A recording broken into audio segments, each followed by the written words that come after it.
Et puis au-delà du blocage politique, ce vote marque aussi de la part de la troisième économie de la zone euro un rejet de l'Europe, un rejet de la rigueur. Résultat, les bourses plongent ce soir.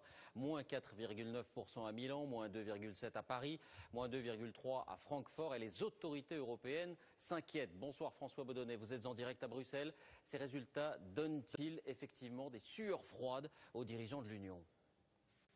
Eh bien, en tout cas, le choc est violent. Dans les couloirs de Bruxelles, on ne parle que de ça. Et la force de la gifle me fait penser aux non-français au référendum en 2005. Pourquoi ? Parce que là encore, ce sont des citoyens d'un grand État, pays fondateur de l'Union, et qui envoient à Bruxelles deux messages forts, on pourrait même dire deux missiles. Un, nous ne voulons pas de votre austérité, c'est terminé. Et puis deux, nous ne voulons pas non plus de vos hommes. Il y a peu encore, Mario Monti était le candidat des Européens, celui avec lequel tous les chefs d'État se montraient lors des sommets.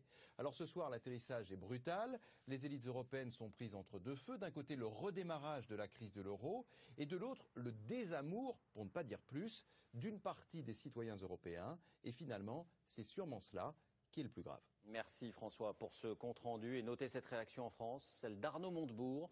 Les Italiens ont dit qu'ils n'étaient pas d'accord avec la politique imposée par les marchés. Madame Merkel ne peut diriger seule l'Europe, a-t-il ajouté, faisant allusion au cours trop élevé selon lui de l'euro.